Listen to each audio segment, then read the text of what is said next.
비밀을 분석한 결과 ABO식으로 분류될 수 있었고, 멘델의 유전 법칙에 의해서도 입증되는 것처럼 모든 족속은 한 혈통이었습니다.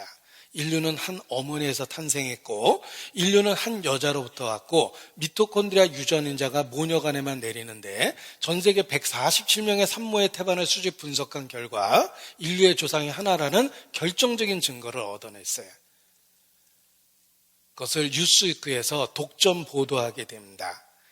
전 세계 147명의 산모의 태반을 수집 분석한 결과 미국 에모리 대학의 의대 교수인 더글러스 윌러스는 인류는 한 조상에게서 왔다는 결정적인 증거를 찾아냈어요. 그래서 공영방송 KBS도 망설이다가 결국은 보도했어요. 사실이니까. 성경은 사실이고 인류는 한 혈통, 아담의 후손이었습니다. KBS입니다. KBS. 태초에 하나님이 천지를 창조하시고 가라사대 우리의 형상대로 사람이 되라 하셨다. 성서에서는 그를 아담이라 했고 우리 모두의 조상이라고 했다. 그래서 유전학적 아담을 찾아보기로 했다. DNA에 들어있는 작은 단서가 지구상에 살고 있는 모든 남자들과 인류의 공통조상인 한 남자를 연결하고 있다. 그래서 과학적, 유전학적으로 증명된 아담을 찾아보기로 했다. 지구상에 존재하는 모든 인간에게 DNA를 제공한 최초의 인류. 북극의 이누이족, 아마존의 아메리카 인디언, 사막의 유목민과 월스트리트의 사업가가 정말 같은 핏줄일까? 내셔널 지오그래픽 소속의 유전학자 스펜서 웰즈가 아담을 찾는 작업을 지휘하기로 했다. 한편 파테섬의 그 남자에게서 나온 Y 염색체는 마지막 단서를 제공하고 있었다. 이 Y 염색체를 전 세계에서 채취한 수천 명의 염색체와 비교했다. 그 결과 엄청난 사실을 발견했다. 모든 Y 염색체에 존재하고 있으며 현재 전 세계 모든 남자들에게 있는 변종을 찾아낸 것이다. 우리가 찾고 있던 공통의 변종이었다. 우리는 DNA 추적을 통해 나무의 뿌리에 도달할 수 있었다. 모든 가지가 한 남자, 한 Y 염색체와 연결돼 있었다. 성경이 사실이었던 겁니다. 모든 족속이 정말 한 혈통이었어요. 자, 이게 ABO 혈액형의 시스템입니다. 이 혈액형 ABO식으로 분류했을 때는 아주 명확합니다. 인류의 혈액형은 하나일 수밖에 없는 거예요. 모든 족속을 한 혈통으로 만드셨습니다. 자, 창세기 3장 어떻게 남자 여자를 만들어 가셨는지 보겠습니다. 창세기 2장입니다. 창세기 2장 21절.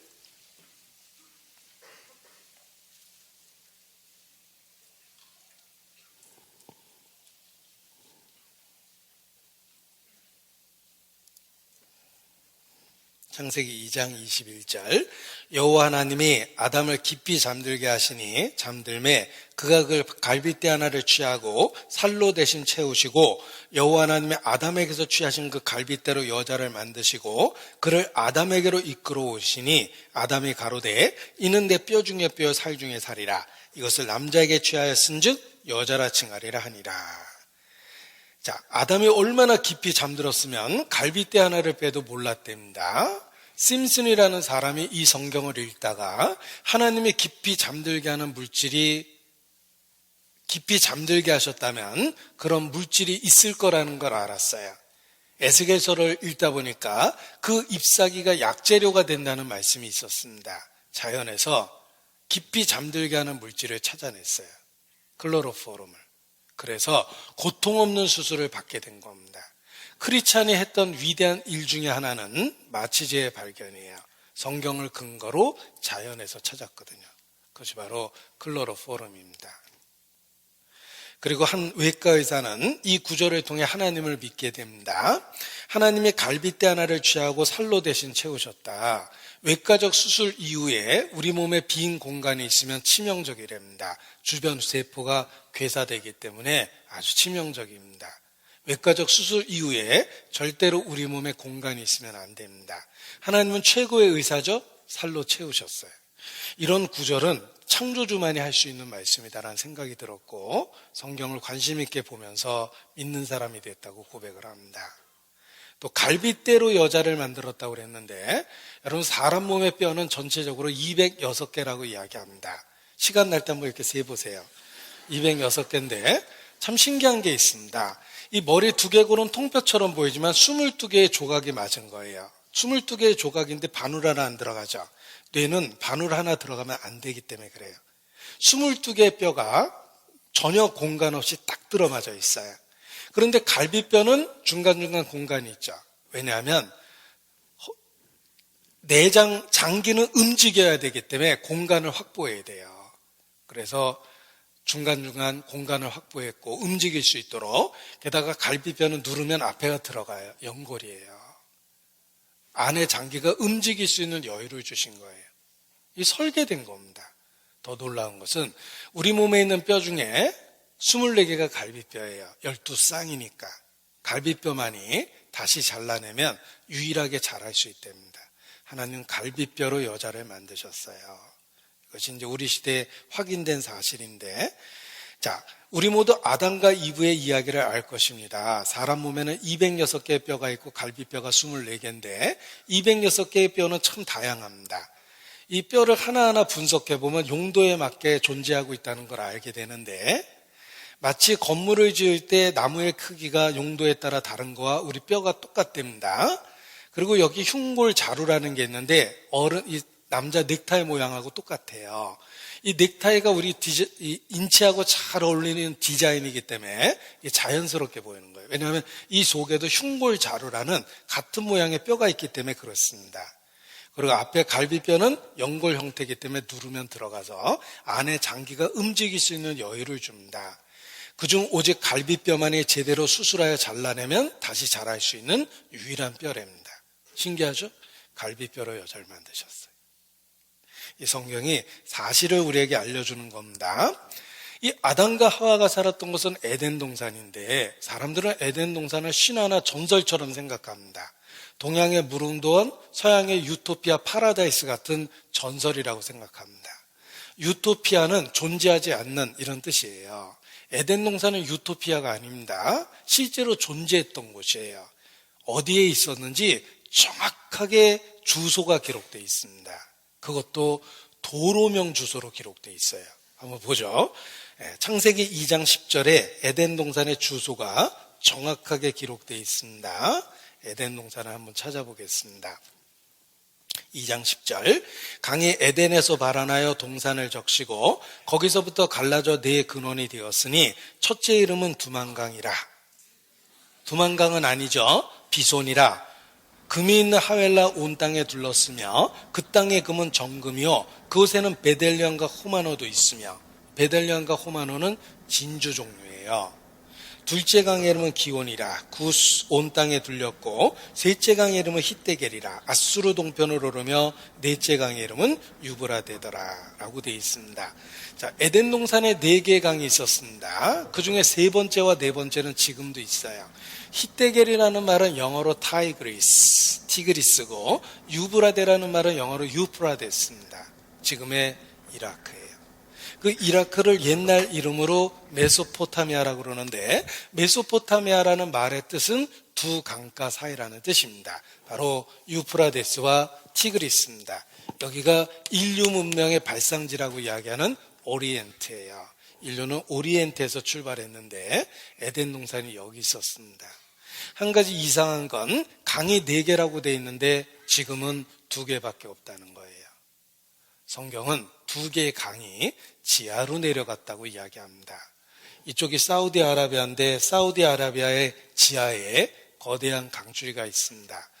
이라크의 남쪽은 바레인인데 바레인의 남쪽에는 사르라는 지역이 있으며 사르는 천연의 진주 양식지고 지하에 엄청난 강줄기가 있습니다. 나머지 2 강이 지하로 내려간 거예요. 여기서 세계 석유의 70%가 나옵니다. 석유는 유기물질입니다. 사막에서 나올 수 없는 겁니다. 왜 사막에서 석유가 나옵니까? 옛날에는 사막이 아니었다는 뜻이에요. 에덴 동산이 지하로 내려간 겁니다. 에덴 동산이 사실이라는 것이 밝혀졌습니다. 보세요. 에스겔 31장 16절에 보면 에덴의 모든 나무가 지하에 있다라고 기록되어 있습니다.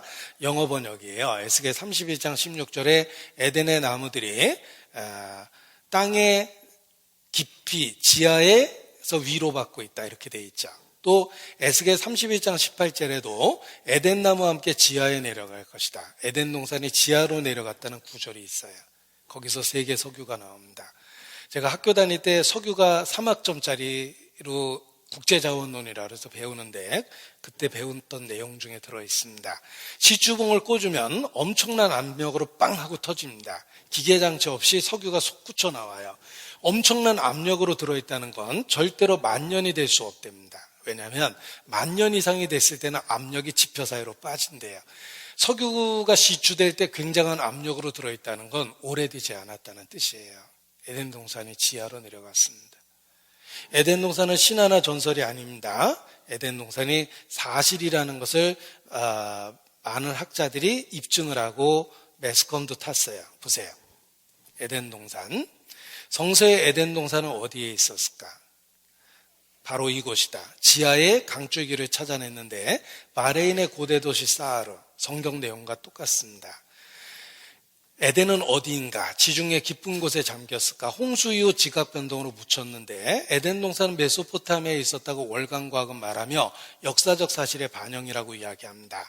천지창조의 무대는 메소포타미아였다. 아라비아도 옛날엔 비옥했는데 6,000년 전에 강줄기를 지하에서 그대로 찾아냈어요. 확대하면 보여요. 지하의 강줄기가. 에덴 동산 4개의 강이 다 있었습니다. 이라크 쿠르나 지역에 분명히 4개의 강이 있었다.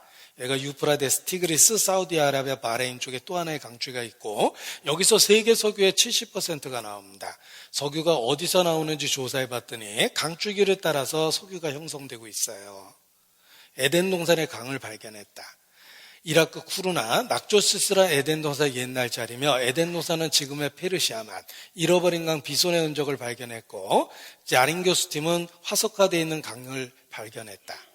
콜롬비아도 고대 강을 발견했고 우주의 최신 기술이 고대 강줄기를 찾아냈는데 지하에 엄청난 강줄기가 실제로 있었어요. 사막에 감춰진 고대의 강, 여기는 일찍이 식물이 무성했던 땅이다. 에덴 동산은 사실입니다. MBC에서도 방영했습니다. MBC 아시죠? 만나면 좋은 친구 MBC 문화방송입니다. 광활한 고요함이 우리를 압도합니다. 영원성이 있죠. 이곳에서는 아무것도 변하지 않는다고 믿게 되지만 그것은 환상에 불과합니다. 이 모래바다 아래에는 놀라운 비밀이 놓여 있습니다. 1981년 모래사막 225km 상공에서 우주왕복선 콜롬비아호는 이 사막을 내려다보고 특수 사진 촬영을 했습니다. 그 결과는 정말 놀랄만한 것이었습니다. 저기에선 촬영은 편평하고 황폐한 넓은 모래면 대신 산과 강, 계곡을 드러냈습니다. 사막의 표면에서 불과 몇 미터 아래에 숨겨진 세상을 폭로한 것입니다.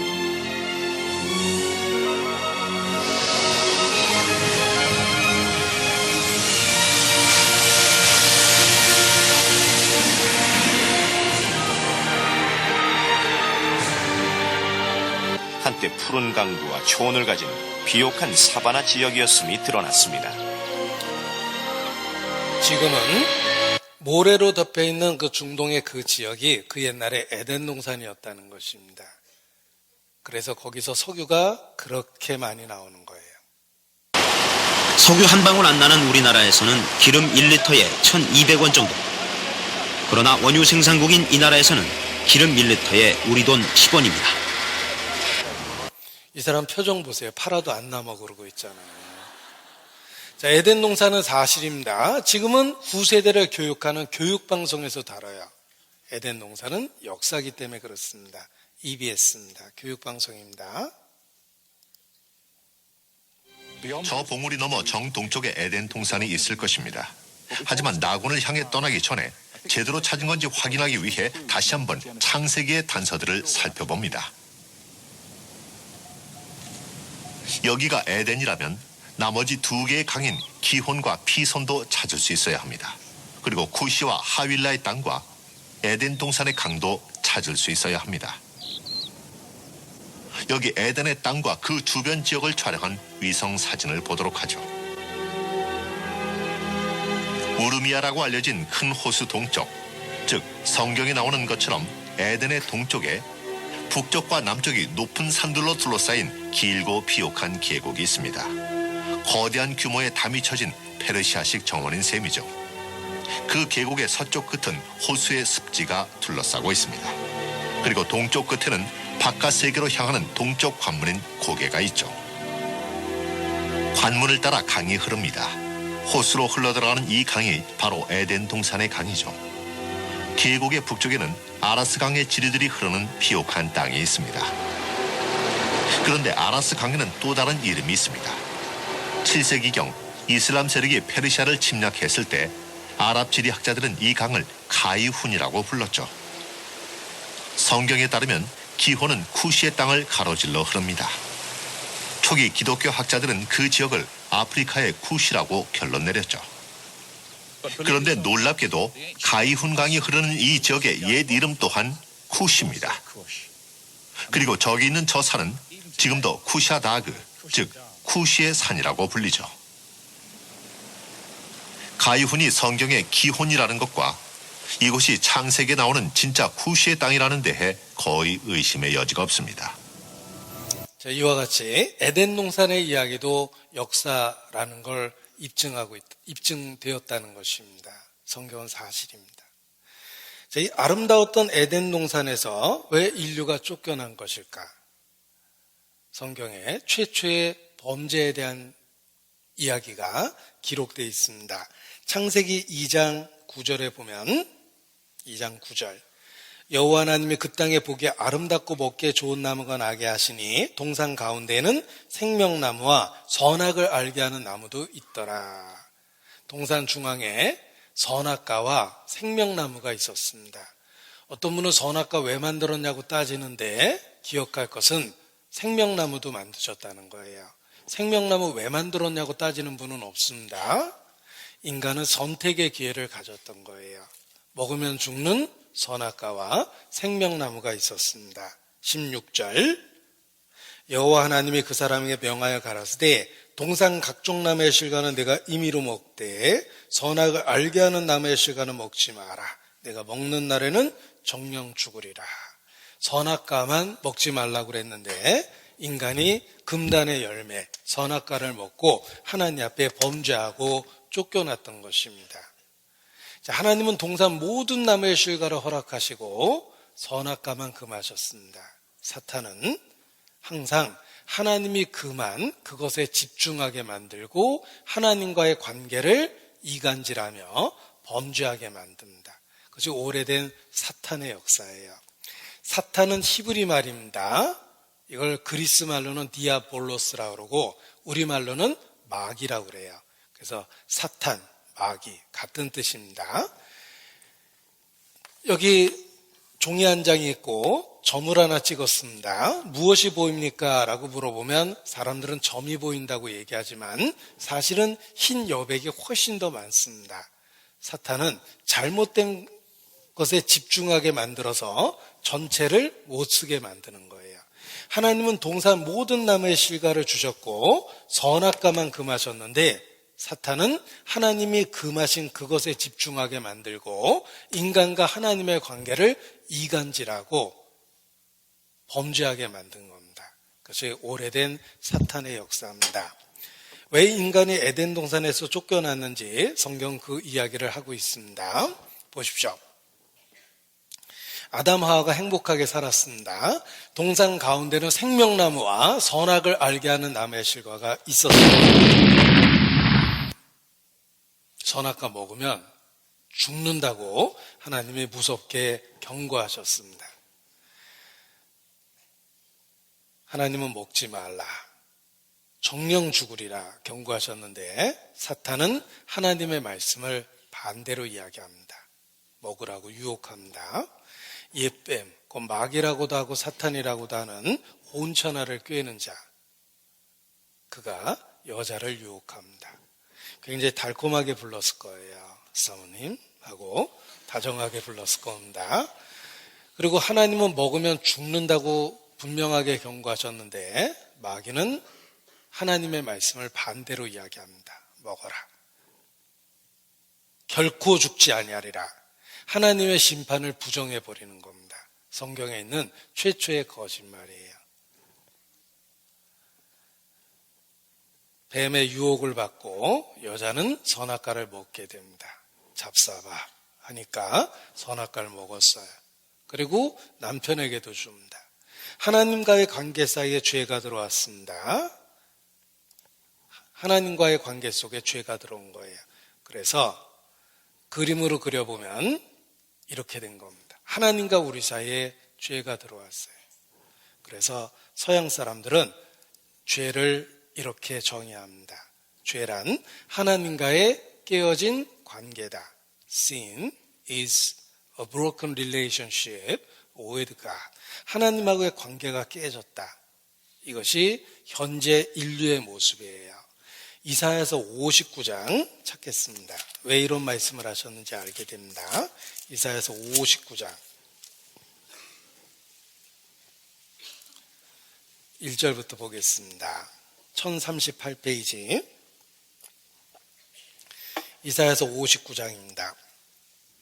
여호와의 손이 짧아 구원치 못하심도 아니요 귀가 둔하여 듣지 못하심도 아니라 오직 너희 죄악이 너희와 너희 하나님 사이를 내었고 너희 죄가 그 얼굴을 가리워서 너희를 듣지 않으시게 함이니 이는 너희 손이 피해 너희 손가락이 죄악에 더러웠으며 너희 입술은 거짓을 말하며 너희 혀는 악독을 바람이라. 2절입니다. 오직 너희 죄악이 너희와 너희 하나님 사이를 내었고 이것이 현재 인류의 상태예요. 아담 하와는 범죄하고 하나님 앞에 쫓겨났습니다. 낙원을 잃어버렸죠. 에덴의 동쪽이라는 말도 낙원에서 쫓겨났다는 뜻으로 쓰이고 있습니다. 하나님 여기 계십니다. 하나님 여기 계십니다. 인간의 범죄하고 하나님하고의 관계 사이에 죄와 악이 들어왔어요. 하나님하고의 우리 관계가 딱 분리돼 버린 거예요. 이렇게 큰 골짜기에서 분리되듯이 하나님과 우리 사이에 죄 악이 들어왔습니다. 너희 죄 악이 너희와 너희 하나님 사이를 내었다. 분리된 거예요. 성경의 죄삭은 사망이라고 이야기합니다. 인간이 영적으로 죽었다는 뜻이에요. 이것이 현재 인류의 모습입니다. 하나님과 분리되어 있어요. 당신과 나 사이에 저 바다만 없었더라면 쓰라린 이별은 없었을 텐데라는 유행가 가사가 있는데 하나님과 우리 사이에 죄와 악이 들어와서 하나님하고의 관계가 깨진 거예요. 내가 아무리 부르짖어도 하나님 응답하지 않죠? 여호와의 귀가 둔하여 듣지 못하신 것도 아니요 손이 짧아 구원치 못하심도 아니라 너희 죄악이 너희와 너희 하나님 사이를 내었다. 이것이 현재 인류의 모습입니다. 여기서 아무리 전기를 보내도 전구에 불이 들어오지 않습니다. 왜냐하면 전기줄이 분리되어 있거든요. 하나님하고의 관계가 분리돼 버린 거예요. 생명이 분리된 육체는 점점 부패됩니다. 생명의 근원인 하나님과 분리된 인간 역사는 점점 부패돼서 점점 타락하고 악해집니다. 그것이 현재 우리가 살고 있는 세상이에요. 이 세상은 절대 좋아지지 않습니다. 여러분의 인생도 절대 좋아지지 않습니다. 노와 병으로 죽어가는 거예요. 계속 상태가 나빠지실 거예요. 인류 역사도 그렇습니다. 가면 갈수록 세상은 나빠지고 심판을 받게 돼 있어요. 왜 이 세상에 불행이 있고 슬픔이 있고 고통이 있는 걸까? 하나님하고의 관계가 분리됐기 때문에 그래요. 구원이란 하나님과의 사이에 죄와 악을 해결하는 거예요. 영적으로 죽어있던 상태에서 다시 살아나는 겁니다. 하나님하고의 분리된 관계를 회복하는 거예요. 그 회복을 화목하게 한다 이런 표현을 쓰는 겁니다. 화목하게 한다는 말을 써요. 그래서 찬송가에 보면 화목제로 삼으시고 죄 용서하셨네. 구원을 화목하게 했다라는 표현을 쓰는 겁니다. 하나님과의 사이에 죄를 해결해야 되는 거예요. 이것이 현재 인류의 모습입니다. 이것을 이제 신학적으로는 원죄라고 그래요. 오리지널 신. 인간에겐 원죄가 있다. 인간은 하나님과 분리된 상태다. 인간은 나면서부터 죄성을 갖고 있고 살면서 죄와 악을 행하며 하나님하고의 관계가 깨져 있다. 이것이 현재 우리의 모습이에요. 그래서 구원을 받아야 되는 거예요. 이 죄를 해결하는 겁니다. 자, 생명이 떠난 육체는 점점 썩습니다. 하나님을 떠난 인간 역사는 점점 부패됩니다. 그래서 성적으로 타락하고 하나님을 대적하다가 심판을 받게 됩니다. 역사는 그 계속되는 심판의 이야기예요. 베드로 후서 2장 찾겠습니다. 베드로 후서 2장 보세요. 베드로후서 2장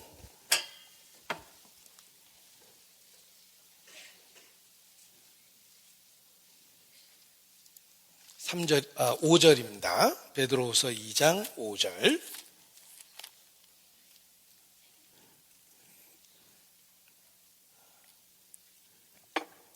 옛 세상을 용서치 아니하시고 오직 의를 전파하는 노아와 그 7 식구를 보존하시고 경건치 아니한 자들의 세상에 홍수를 내리셨으며 소돔과 고모라 성을 멸망하기로 정하여 재가 되게 하사 후세에 경건치 아니한 자들에게 뭘 삼으셨다고 되어 있죠? 본을 삼으셨어요.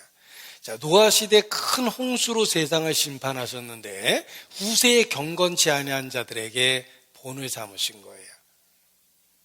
죄에는 반드시 심판이 있다는 걸 역사적인 사례로 보여주신 것이 노아 시대의 홍수입니다. 따라서 노아 시대의 홍수 이야기가 사실이라면 마지막 세상을 심판한다는 것도 사실입니다. 그런데 우리가 살고 있는 이 세상에서 노아 홍수가 사실이라는 많은 증거를 확인해 볼 수 있습니다. 보십시오. 노아 홍수에 관한 이야기입니다. 창세기 6장에 보면 여호와께서 사람의 죄악이 세상에 간영함과 그 마음의 생각의 모든 계획이 항상 악할 뿐임을 보시고 온 세상을 쓸어버리기로 결정하셨습니다. 사람들은 먹고 마시고 시집가고 장가가고 사고 팔고 심고 거두고 하나님과 상관없이 죄를 짓고 살았습니다. 그러나 노아는 의인이여 당세의 완전한 자라 그가 하나님과 동행했습니다. 하나님은 노아에게 직접 계시하십니다. 노아에게 말씀하셨어요. 홍수로 세상을 심판할 것이다. 심판이 있다는 걸 알려주시고 노아에게는 배를 만들라고 지시하셨습니다. 이것이 노아에게 은혜를 준 거예요. 하나님은 직접 노아 방주를 설계하셨습니다. 너는 잣나무로 너를 위하여 방주를 짓되 아무나무나가 그 배를 만드는 게 아니라 부력이 좋은 나무를 사용해야 되니까 잣나무로 만들어라. 그 안에 간들을 막고 칸막이를 치고 역청으로 그 안팎에 칠하라. 방수 재료는 역청을 주셨어요. 역청은 최고의 방수 재료입니다. 단 해양 오염의 주범이기 때문에 지금은 국제 협약에 의해서 쓰지 않습니다. 그러나 효능을 따지면 역청만한 방수제가 없답니다. 하나님이 역청이라는 방수제를 주신 거예요. 오늘날에도 이라크인들의 일상생활 여기저기에 이 역청이 많이 쓰인다. 역청은 방수성이 뛰어나기 때문에 배 밑창이나 지붕에 발라 물이 새는 것을 막는 데 이용된다.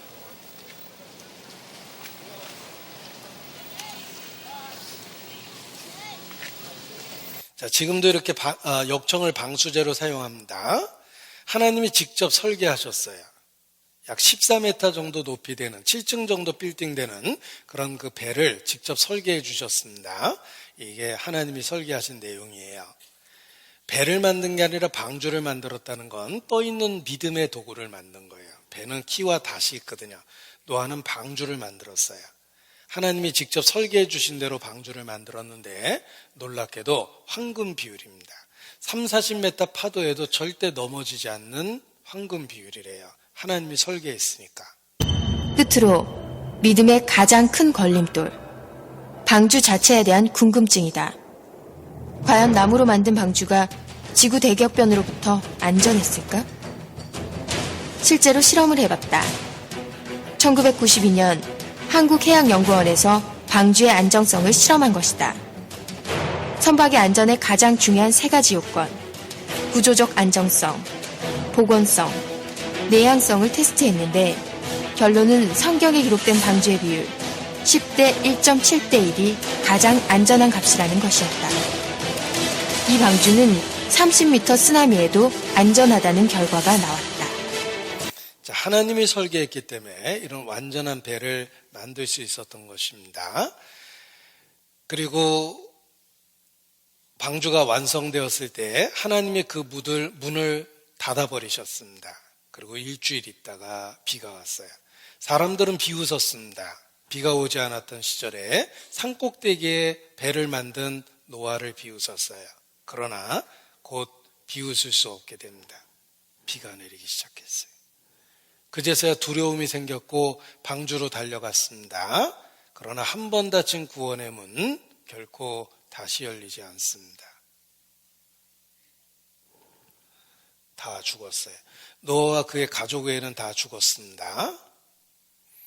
노아 600세대 전에 40주야 비가 와서 천하의 높은 산이 다 덮였다고 되어 있는데 고대인은 장수했다는 거 기억해 보십시오.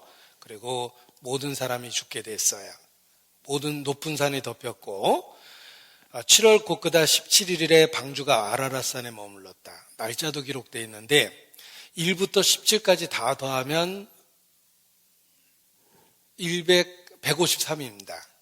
예수님이 부활하셨을 때 베드로가 물고기를 잡았는데 153마리, 153이라고 되어 있죠. 1부터 17까지 합이며 승리 숫자라고 그래요. 성경의 숫자적 통일성이 있습니다. 7월 곧그달 17일에 방주가 아라랏산에 머물렀다. 자, 이거 천국 본고사 문제입니다. 7월 곧그달 17일에 방주가 어디 머물렀다고요? 네, 아라랏산입니다. 이거 아셔야 돼요. 왜냐하면 이게 몰라라산이 아니죠. 아라라 이렇게 돼 있잖아요. 자, 아라랏산은 터키하고 소련 국경 근처에 있는데 구소련이 무너지면서 아르메니아가 됐죠. 아르메니아하고 터키 국경 사이에 있는 산입니다. 실제로 있는 산이에요. 아르메니아의 사람들은 자기들이 인류 조상의 직계라고 이렇게 소개를 합니다. 소수민족인데 그 근거는 노아 가족이 내려와서 이 아르메니아 쪽에 살았다고 이렇게 주장을 합니다. 그리고 아르메니아의 특산품이 포도주인데 노아 할아버지가 포도 농사 져서 과음해서 벌거벗었다는 이야기가 성경에 나옵니다. 얼마나 맛있었으면 노아 할아버지도 과음했겠냐 이러고 그 포도주를 아직도 팔아요. 이 아르메니아의 특산품은 포도주입니다. 터키하고 아르메니아 국경 근처에 아라랏산이 있습니다. 이 아라랏산에서 노아 방주가 발견됐는데 요새는 구글로 내려다볼 수 있죠? 한번 보겠습니다. 여기가 터키의 아라랏산입니다. 위성으로 볼 수 있어요. 여기에 노아 방주가 있습니다. 수없이 기사화됐어요.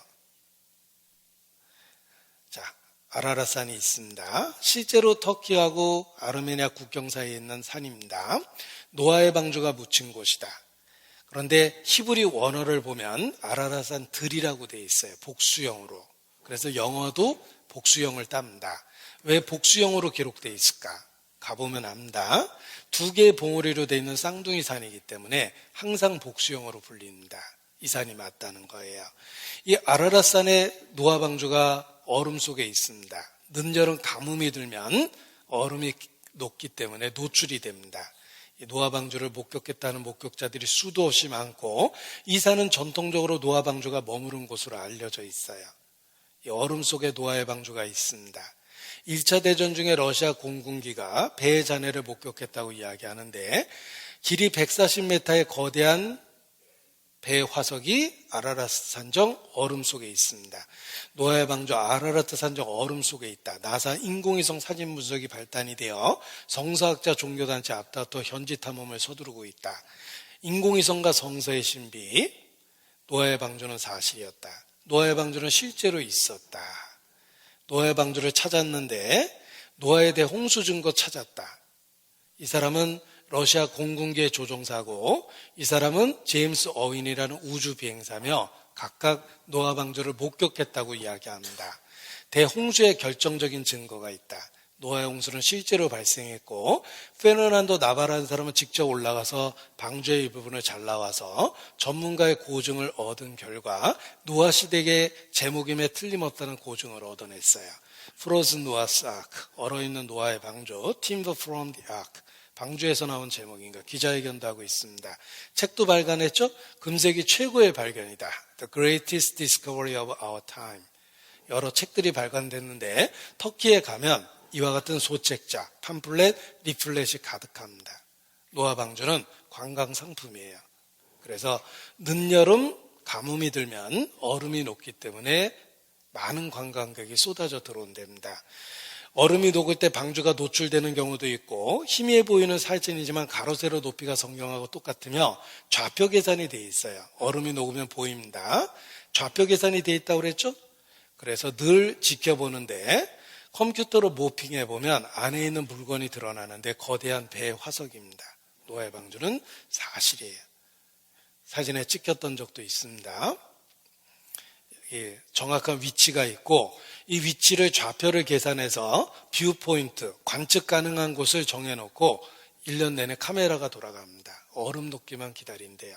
얼음이 녹고 노아 방주가 노출되면 지역신문에 소개가 됩니다. 방주가 보이기 시작한다고 소개가 되면 관광객들이 들어오기 시작한답니다. 이게 이제 지역신문에 소개된 기사예요. 어떤 분은 일부분을 잘라오고 역사 속에서 노아 방주를 목격했다는 목격자인데, 특히 조지 하고피어는 엘프레드 리라는 화가에게 그림을 부탁했는데 그 엘프레드 리가 그려놓은 그림과 현재 발견되는 노아 방주가 같은 모양으로 발견됩니다. 같은 걸 본 게 틀림없는 거예요. 없어요. 엘프레드 리의 그림과 실제로 발견되는 노아 방주가 같습니다. 같은 형태를 본 게 틀림없다라는 거예요. 노아 방주는 사실입니다. 그러다가 홍콩발 기사가 나왔죠. 노아 방주를 발견했다라는 기사가 나왔고, 홍콩의 복음주의자들이 성경에 있는 노아 방주를 발견했을까? 새로운 증거, 4,800년을 거슬러 올라가는 나무 조각을 포함한 새로운 증거가 홍콩과 터키 탐사대회에서 해발 4,000m 지점에서 성경에 있는 노아의 방주의 존재로 제시되는 구조물을 찾아냈다고 이야기합니다. There is tremendous amount of evidence. 수없이 많은 증거가 있다라고 기사화됐고, 우리나라 조선일보도 그대로 보도했어요. 이 노아의 방주로 추정되는 목조 구조물을 발견했는데 100% 확신은 못하지만 99.9%는 노아 방주다. 세계 유네스코 유산으로 신청해 놓은 상태입니다. 성경 속에 노아의 방주 추정 구조물을 발견했고 기자회견하는 모습이고, 기자회견하는 모습입니다. 그리고 밑에다 캠프를 치고 방송 레포터를 통해서 자세히 취재했어요. 이 레포터는 미스 홍콩입니다. 유명한 여자입니다. 미스 홍콩을 통해서 캠프를 치고 다큐멘터리를 제작했는데 지금까지 7개의 공간을 얼음 속에서 찾아냈답니다. 노아 홍수에 관한 이야기는 사실이었어요. 자, 노아 홍수가 사실이라는 건 심판이 있다는 뜻입니다. 우리 모두를 심판할 것을 역사로 경고하신 겁니다. 그런데 우리에게 한 가지 희망이 있습니다. 어떤 희망이 있는지 보여드리겠습니다. 우리에게 한 가지 희망이 있습니다. 그것은 성경에 기록된 하나님은 보십시오. 사랑이라는 거예요. 우리를 사랑하신답니다. 그래서 희망이 있는 거예요. 하나님이 우리를 얼마나 사랑하실까? 제가 성경 구절을 찾아봤습니다. 이사야서 49장 15절 16절입니다. 여인이 어찌 그 젖먹는 자식을 잊겠으며 자기 태에서 난 아들을 긍휼히 여기지 않겠느냐. 그들은 혹시 잊을지라도 나는 너를 잊지 아니할 것이라. 내가 너를 내 손바닥에 새겼고 너의 성벽이 항상 내 앞에 있나니. 자, 여인이 어찌 그 젖먹이 자식을 잊겠느냐. 하나님 말씀하십니다. 그들은 혹시 잊을지라도 나는 너를 잊지 않겠다. 하나님은 어머니가 자식을 사랑하는 것보다 우리를 더 사랑하신다고 말씀하셨어요. 그래서 내가 너를 내 손바닥에 새겼다라는 표현을 썼습니다. 고대에는 사진이 없었고 전쟁터에 나간 자식이 그리우면 자식의 이름을 손에 새겼습니다. 예수 그리스도의 손에 못 박힌 자국이 있죠. 내가 너희를 죽기까지 사랑한다. 손바닥에 새긴 거예요. 하나님이 우리를 얼마나 사랑하시냐면 내 어머니보다 나를 더 사랑하세요. 따라서 우리에게 희망이 생긴 겁니다. 하나님은 모든 사람이 진리를 알고 구원받기 원하십니다. 왜냐하면 우리를 사랑하시기 때문에 그렇습니다. 자, 오늘 오신 모든 분에게 누군가가 1억 원씩 주기로 결정했습니다. 끝날 때 받아가세요. 가정이지만 정말 흐뭇하죠. 잠이 확 달아나죠. 자, 여기 오신 모든 분에게 1억 원씩 줄 수 있다면 정말 큰 부자예요. 세상 모든 어머니의 마음속에 사랑을 가득 담아둘 수 있는 하나님은 정말 사랑이 많으신 거예요. 하나님 우리를 사랑하십니다. 그래서 우리에게 희망이 있는 거예요. 내가 영원히 다투지는 않겠다. 장구히 놓아지는 않겠다. 왜냐하면 나의 지은 그 영과 혼이 내 앞에서 곤비할까 함이니라. 우리 영혼을 사랑하시기 때문에 우리를 구원해 주시겠다고 말씀하십니다. 보십시오. 제가 대한민국 정부가 발행하는 최고의 고액권을 보여드리겠습니다. 시중에 몇 장 없다는 5만 원짜리입니다. 저도 몇 장 없습니다. 보세요. 자, 5만 원짜리입니다. 제가 사정없이 구겼어요. 그리고 발로 여러 번 밟았습니다. 구겨지고 더러워졌죠. 그러나 버릴 생각은 추호도 없습니다. 은근히 기대하신 분이 있으면 대단히 죄송한데 구겨지고 더러워졌지만 5만 원짜리예요. 사람은 하나님의 형상입니다. 평생 죄를 짓고 구겨지고 더러워졌지만 그럼에도 불구하고 여전히 하나님의 형상입니다. 그 하나님의 형상으로 지음을 받은 영혼 때문에 우리를 버리지 않겠다고 말씀하셨어요. 그래서 희망이 있는 겁니다. 천국은 우리를 사랑하시는 하나님과 함께 있는 곳이 천국입니다. 세상에서 행복한 그때는 사랑하는 사람과 함께 있을 때입니다. 천국은 우리를 사랑하시는 하나님과 함께 있기 때문에 천국이 됩니다. 여러분, 세상을 살면서 언제 가장 슬펐습니까? 사랑하는 사람 잃어버릴 때입니다. 제일 슬픈 그림을 그리라고 한다면 죽은 자식 침대 위에 앉아서 옷까지 만지작거리는 어머니를 그림으로 그리면 제일 슬픈 그림이 돼요. 사랑하는 사람을 잃어버릴 때 가장 슬픕니다. 하물며 하나님은 사랑이십니다. 하나님을 잃어버리면 얼마나 절망적이고 얼마나 슬프겠습니까? 그게 지옥입니다. 기억하십시오. 하나님 없이 여러분이 인생을 살면 잠시 후에 하나님 없는 곳에 가게 됩니다. 그게 영원한 지옥이에요. 반면에 구원을 받으면 우리를 사랑하시는 하나님과 영원히 함께 있게 됩니다. 그래서 천국이 천국인 겁니다. 인생은 선택의 기회입니다. 내가 이렇게 살아있다는 건 아직 기회가 있는 거예요. 불행하게도 많은 시간을 이미 헛되이 보냈습니다. 자주 책망을 받고 목이 곧으면 갑자기 패망을 당하고 결단코 일어서지 못하리라 경고하셨습니다. 마지막 기회가 될 수도 있다는 거 아셔야 됩니다. 그래서 정말 한 주간 창조주 하나님께 기도하는 마음으로 말씀을 배워보십시오. 우리에게 기회를 주시고 우리 영혼에 대한 대책을 하나님이 세워놓으셨습니다. 그게 성경에서 말하는 구원이에요. 한 사람도 그 소중한 기회를 저버리지 않기를 바랍니다. 기도하시겠습니다. 아버지 하나님, 오늘도 주의 말씀을 배울 수 있도록 은혜를 주셔서 감사합니다. 우리 모두를 붙잡아 주시고 한 주간의 강건함을 허락해 주시고 우리의 삶을 다스려 주셔서 시험 받지 않고 말씀 앞에 나올 수 있도록 도와주시기를 주님께 기도합니다. 주께 의지합니다. 고마우신 우리 구주 예수님 이름으로 기도합니다. 아멘. 안녕히 돌아가시기 바랍니다.